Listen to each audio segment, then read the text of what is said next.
Hi everyone, welcome to our channel. இந்த வீடியோவில் நம்ம எதை பற்றி பார்க்க போகிறோம்னா 10th மேக்ஸ் உறவுகளும் சார்புகளும் பயிற்சி 1.4ல் 11வது சம் தான் பார்க்க போகிறோம். சம்மை பார்க்குறதுக்கு முன்னாடி இப்போ தான் ஃபஸ்ட் டைம் நம்ம சேனலில் பார்க்குறீங்கன்னா சப்ஸ்கிரைப் பண்ணிக்கோங்க, உங்கள் ஃப்ரெண்ட்ஸுக்கெலாம் ஷேர் பண்ணிக்கோங்க.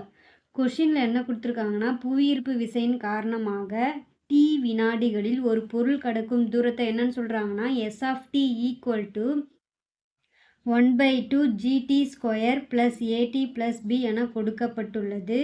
இங்கு a, b ஆகியவை மாறிலிகள். இங்கே ஏவும் பியும் வந்து மாறிலிகள்னு சொல்லியிருக்காங்க. இந்த ஜின்றது புவியீர்ப்பு விசையின் காரணமாக ஏற்படும் முடுக்கம். இந்த ஜி என்னன்னு சொல்கிறாங்க? முடுக்கம் அப்படின்னு சொல்கிறாங்க.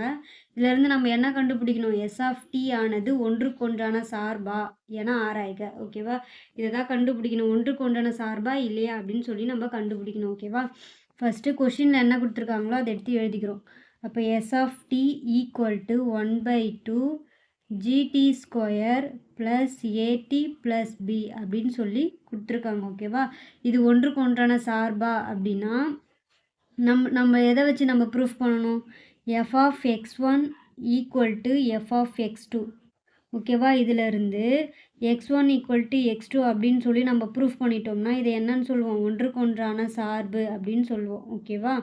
அதே மெத்தடை தான் வந்து இந்த சம்மில் யூஸ் பண்ண போகிறோம். இங்கே வந்து டீன்ற சார்பை வச்சு பயன்படுத்தி இருக்கிறதுனால நம்ம டீன்னு சொல்லி எடுத்துக்கிறோம். ஓகேவா? அப்போ S of t1 equal to S of t2. ஓகேவா? அப்படின்னு நம்ம எடுத்துக்கிறோம் என்க. ஓகேவா? இப்போ கொடுத்துருக்க அந்த ஈக்குவேஷனில் டீக்கு பதிலாக t1ன்னு சொல்லியும் டீக்கு பதிலாக t2ன்னு சொல்லியும் பிரதியிட போகிறோம். ஓகேவா? இப்போ இந்த ஈக்குவேஷனில் டீக்கு பதிலாக t1 சொல்லி பிரதியிட போகிறோம். அப்போ 1/2 g t1 square plus at1 plus b equal to இதில் டீக்கு பதிலாக t2ன்னு சொல்லி பிரதியிட போகிறோம். அப்போ என்ன கிடைக்கும்? 1/2 g2 square plus at2 plus b அப்படின்னு சொல்லி நம்மளுக்கு கிடைக்குது. ஓகேவா?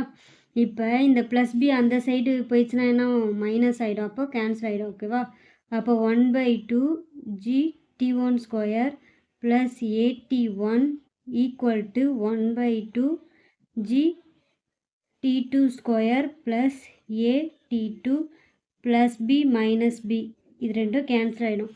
கேன்சல் ஆகிட்டு நம்மளுக்கு என்ன இருக்கும்? இந்த வேல்யூஸ் மட்டும் தான் நம்மளுக்கு இருக்கும். ஓகேவா? இப்போ இது இந்த சைடு கொண்டு வந்துட போகிறோம். அப்போ 1/2 g(t1) ஸ்கொயர் ப்ளஸ் at1 இது இந்த சைடு வந்துச்சுன்னா என்ன வரும்? Minus 1/2 g(t2) square minus at2 அப்படின்னு கிடைக்கும். ஓகேவா? இதிலேருந்து நம்ம என்ன பண்ண போகிறோம்? ஸ்கொயரை வந்து ஒரு சைடும் ஸ்கொயர் இல்லாத டேர்மும் ஒரு சைடும் எடுத்து எழுதிக்க போகிறோம். ஓகேவா? அப்போது 1/2 g1 square minus 1/2 g2 square plus at1 minus at2 equal to 0. ஓகேவா? இப்போ இதிலிருந்து பொதுவாக எதை எடுக்கலாம்? 1/2 ஜியை வந்து நம்ம பொதுவாக வெளியே எடுக்கலாம். 1/2 ஜியை பொதுவாக வெளியே எடுத்தால் என்ன கிடைக்கும்? t1 square minus t2 square அப்படின்னு சொல்லி கிடைக்கும். இதிலிருந்து பொதுவாக எதை எடுக்கலாம்? ஏவை எடுக்கலாம். ஏவை எடுத்தோம்னா t1 மைனஸ் t2 அப்படின்னு கிடைக்கும். ஓகேவா? இது எந்த ஃபார்முலா மாதிரி இருக்குது? A square minus B square ஃபார்முலாலாம் இருக்குது. ஓகேவா?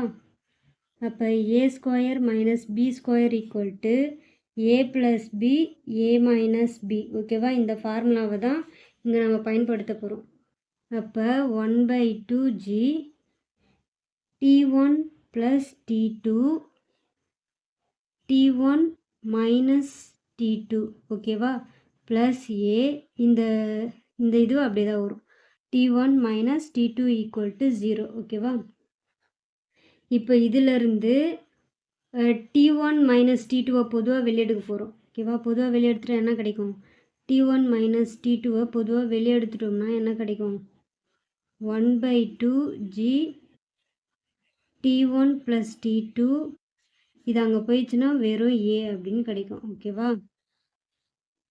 இப்போ இந்த t1 மைனஸ் t2 இந்த சைடு வச்சுட்டு இப்போ இந்த உறுப்பு அந்த சைடு போச்சுன்னா என்ன வரும்? 0 வகுத்தல் பெருக்கல் இருக்கிறது அந்த சைடு போச்சுன்னா வகுத்தல் ஆகிடும். அப்போ 1/2g t1 + t2 + a அப்படின்னு கிடைக்கும். ஓகேவா?